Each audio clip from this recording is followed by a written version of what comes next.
Assalamualaikum warahmatullahi wabarakatuh. Teman-teman penghutan pring, alhamdulillahirobbilalamin. Semoga kalian semuanya dalam keadaan sehat walafiat, dalam rezeki yang barokah, umur panjang yang barokah. Dalam review kali ini kami ditemani oleh dua channel YouTube, yaitu Vlog Duniaku dan Serbaguna Channel. Nanti boleh diampiri, di subscribe, like dan share channel mereka karena untuk perkembangan di dunia budaya. Kita mencoba untuk melihat-lihat ada sesuatu situs yang sampai sekarang keadaannya masih belum ada perkembangan. Seperti apa? Ikuti terus dalam penelusuran kami di Penghutan Pring.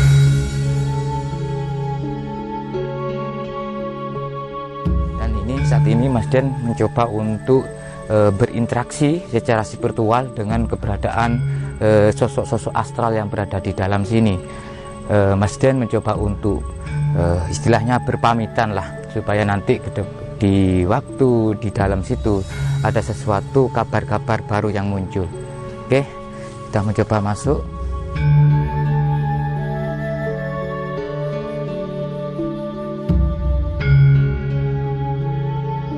Ya teman-teman penghutan pring, kami mencoba untuk turun dengan kedalaman sekitar 2-3 meter ya. Di sini terlihat ada bekas sumur begitu ya. Kami tidak tahu apakah ini adalah sumur kuno atau memang bekas dari penggalian di waktu ekskavasi. Dan di sini banyak kami dapati pecahan-pecahan seperti serpian-serpian batu bata merah, dan seperti ini keadaannya. Namun ketika kesini teman-teman, saudara-saudara penghutan pring, disinilah tanpa struktur begitu, tanpa struktur bangunan yang bismillahirrahmanirrahim yang terlihat ya, yang terlihat saat ini ada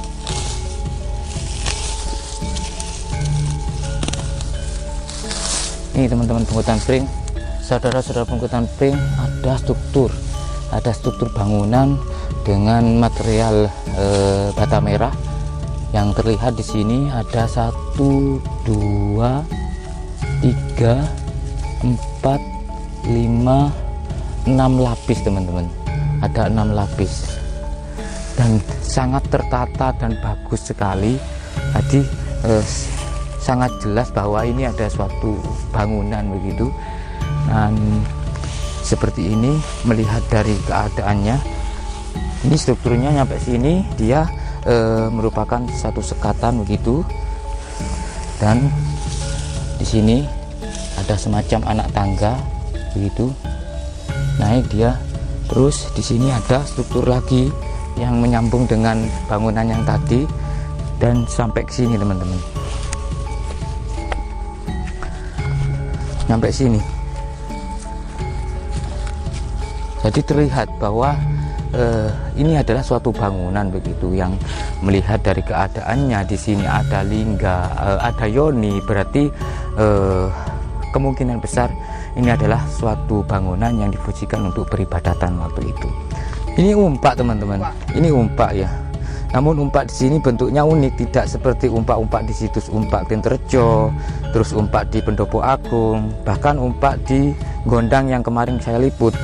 Dan umpak-umpak ini teman-teman, mereka di atasnya berbentuk semacam lingkaran begitu, dengan cekungan yang melingkar dan tidak begitu dalam. Atau memang ini adalah lingkaran ini fungsinya adalah nanti ada tiang yang press gitu dengan lingkaran ini, sehingga tiangnya tidak berubah dan mengunci dengan lingkaran ini. Cukup besar ini teman-teman, sekitar ukuran 50-60 ya, kali 50-60, dan besar, cukup besar. Terus, dan inilah bentuk atau batu bata merahnya, sangat super jumbo ya. Benar kata Kang Irwan tadi bahwa bata-bata di sini ukurannya sangat besar-besar. Ini teman-teman.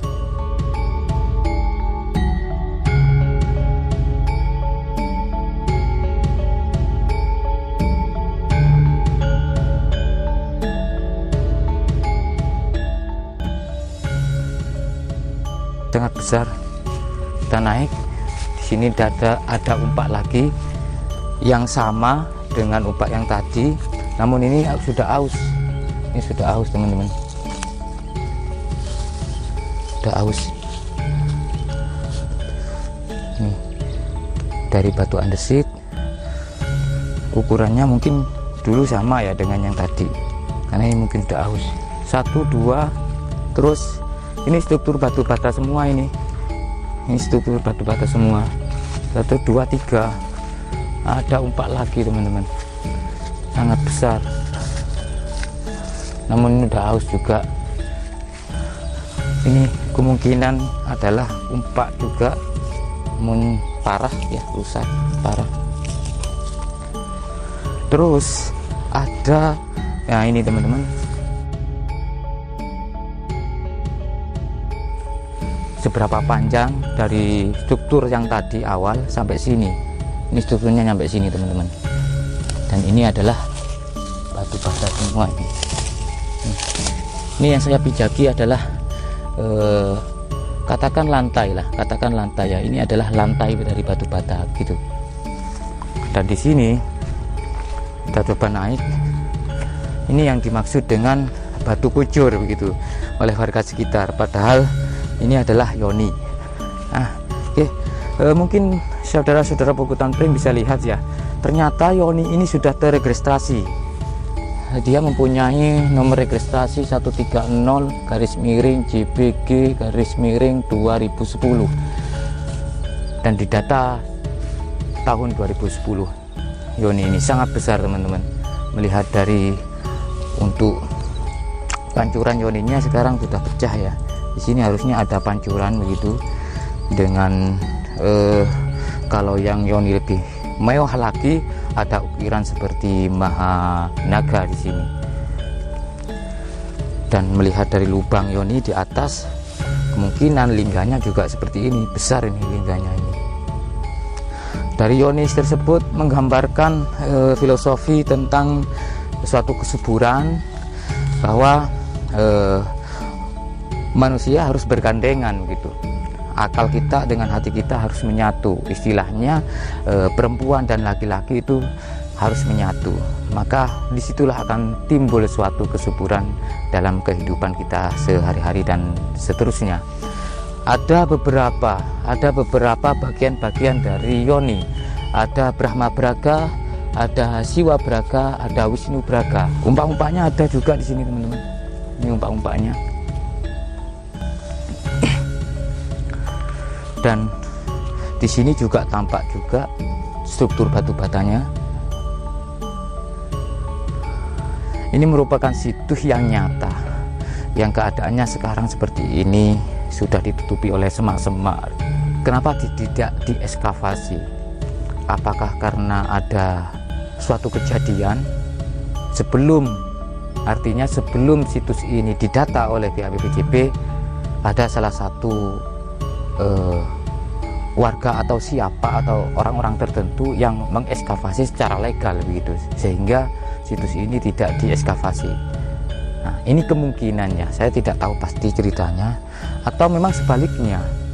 Ya wallahu a'lam bishawab. Artinya semoga saja dengan adanya kita teman-teman dari vlogger-vlogger yang mereview tempat ini diperhatikan lagi, karena ini adalah sesuatu kekayaan dari bagian Indonesia yang paling mahal. Apa yang tidak bisa kita tiru?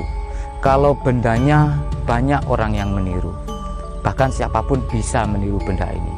Satu yang tidak bisa ditiru, zamannya. Itu yang paling berharga.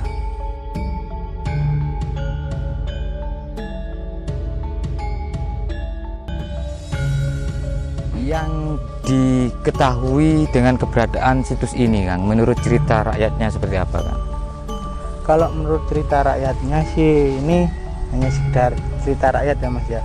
Jadi bisa dibilang boleh diyakini atau tidak, terserah pemirsa nanti. Nah, untuk cerita rakyatnya di sini, ini dulunya adalah sebuah tempat pemujaan, dan di sini dulunya itu sering dijadikan istilahnya tempat orang cari nomor togel dulunya itu.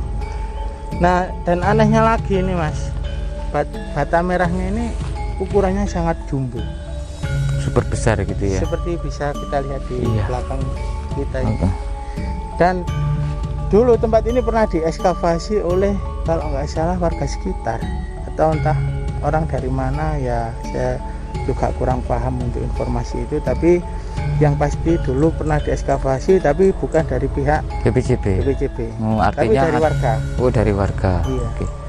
Anehnya lagi ini bata merahnya ekstra tebal dan jumbo, tapi ini tipis. Ada bermacam-macam jenis Iya. bentuk.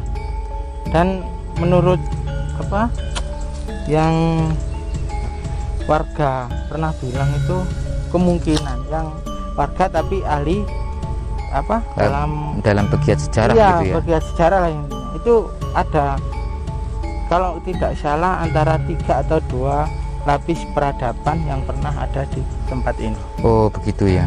Artinya ada 3 budaya Iya, atau 3 peradaban. 3 peradaban. Melihat dari mungkin era Mpu Sendok, Iya, terus masuk lagi ke Iya. Erlangga, terakhir Majapahit. Soalnya dari apa bata merahnya ini kan yang itu kan besar, Hmm. terus tebal, sedangkan ini tipis. Iya. Anehnya seperti itu. Yang didapat ini, Mas Den, dengan sudut pandang spiritual Mas Den, apa tempat ini itu seperti apa? Yang jelas tempat ini tuh sangat besar dan megah.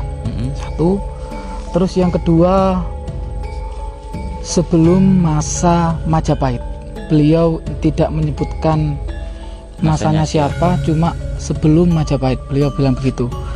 Terus yang ketiga, poin yang ketiga adalah semua raja pernah singgah di sini. Termasuk Raja Majapahit. Pastinya termasuk Raja Majapahit karena beliau bilang semua raja pernah singgah di sini.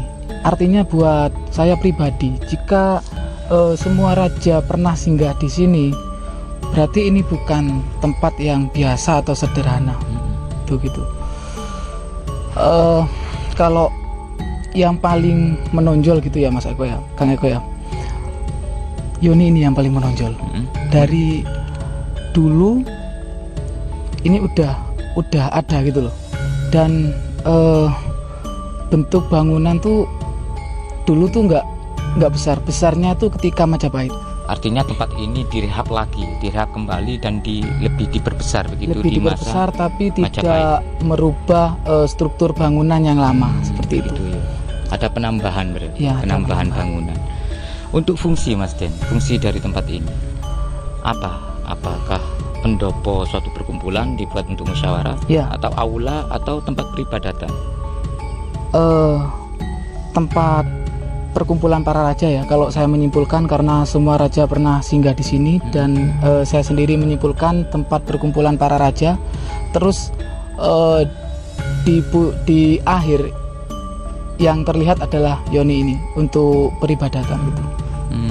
Dialihfungsikan berarti, ada pengalihfungsikan yang sebelumnya adalah suatu perkumpulan begitu? Enggak, jadi dua-duanya sama fungsi gitu. Ditambahi, Ya, ada yang terlintas sih gini Kang Eko, misalkan kita bermusyawarah ya untuk suatu negara gitu, beliau tuh semuanya tuh kalau Islam mungkin istighosah mungkin gitu ya, untuk mendekatkan diri kepada Allah agar diberikan petunjuk gitu loh. Kalau dulu kan perkumpulan para petinggi gitu loh. tokoh agama gitu ya Mas Den.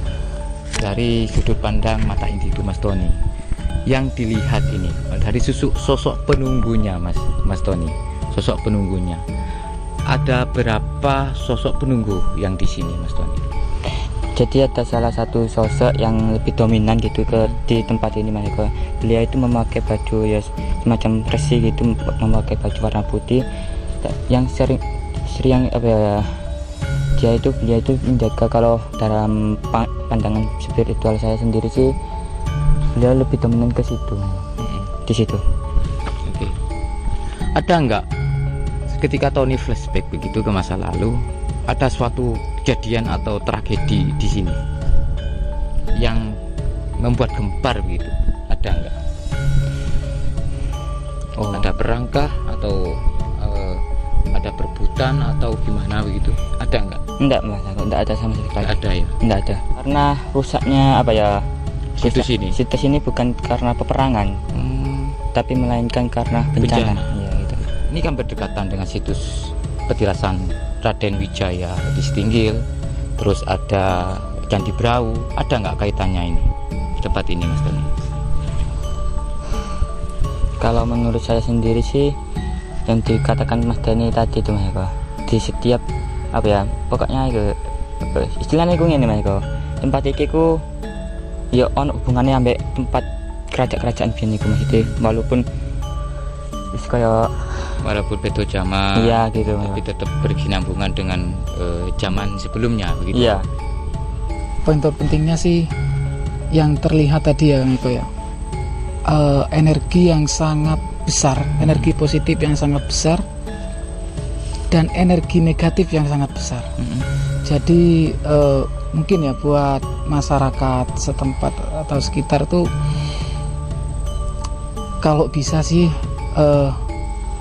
Jangan dimanfaatkan iya, dengan jangan niatan yang tidak dimanfaatkan baik, dengan tujuan yang tidak baik. tujuan yang tidak baik, karena dua-duanya itu imbang gitu loh. Energi yang sangat besar Ada. itu positif ada, negatif ada gitu loh. Dan jika kita mensalahgunakan, Berarti- maka yang negatif yang keluar gitu. Oh, begitu ya. Iya. Dan dampaknya mungkin ya itu tadi ada sesuatu apa ya ketidaksinkronan begitu dalam suatu wilayah itu tadi ya.